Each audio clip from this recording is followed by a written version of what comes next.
in on the story involving Chloe Collins, who you might remember is a 23-year-old who was kept in detention for about a year in Oman for a crime allegedly committed by her brother. She's now back home, but there's still all kinds of questions about what happened in between. And to help us understand some of those circumstances, we're joined by Simone Carolissen, who's CEO of Carolissen Attorneys, and she helped secure Chloe's release. So, Simone, thanks very much for staying with us. I mean, you just initially explained, the circumstances that led to Chloe being in Oman and eventually being arrested. She's now back home, but, there's obviously this case that's still lingering. Get us up to speed with what authorities in Oman had actually found. I mean, is the brother still implicated in what I understand is actually an attempted murder case? It is a murder case. That's the crime that was committed was a murder. There has been no charge made against the brother. As far as I know, there is nothing pending. But I have no further information regarding that case of the brother. I was merely focusing on getting Chloe home. And I know that the entire procedure or the process that we had to undergo to get Chloe home, was really touched on the brother or the circumstances around why he was sought by the Omani authorities. So I don't have any information regarding the brother, but as far as I am aware, there has been no charge made against him. Right.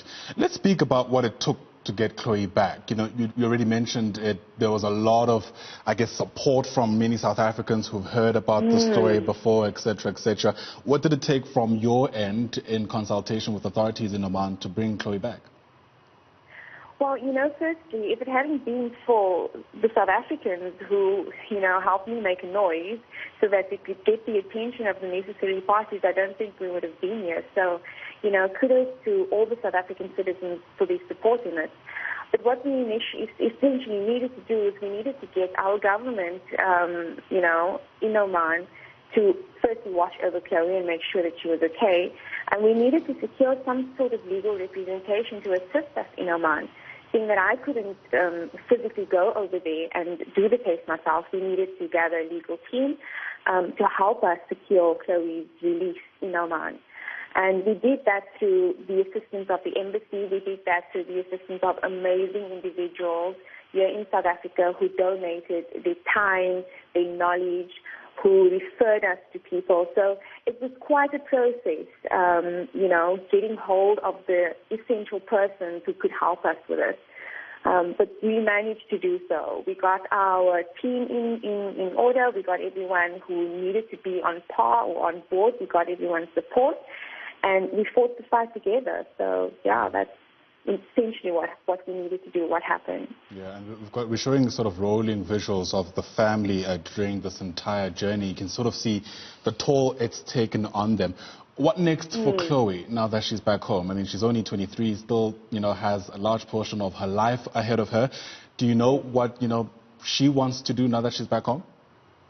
Well, Chloe's 24 now. She celebrated her birthday while she was in detention not too long ago. Wow. Chloe obviously needs to undergo a whole lot of trauma counseling along with the family now. This has been a terrible ordeal for her. She needs to decide, what she wants to do now. She needs to get back into society. She needs to decide whether or not we are going to appeal the conviction and whether or not she's just going to leave it and move on from there. But I think the most important thing for her now is just to be at home, to get the counseling that she needs, to be reunited with the family, and then she can decide. I mean, she's still young. She's got a life ahead of her, and, I think she's a bright person. She's a good person. And I think she's got a lot going for her. So I think, once she's been reintegrated into society, once she's, come to terms with everything that has happened with her, she can decide from there. The world is Chloe's oyster after all. Right, and I guess, her family, along with many South Africans, are quite pleased that she's finally home, back and safe. Let's leave it there, at least.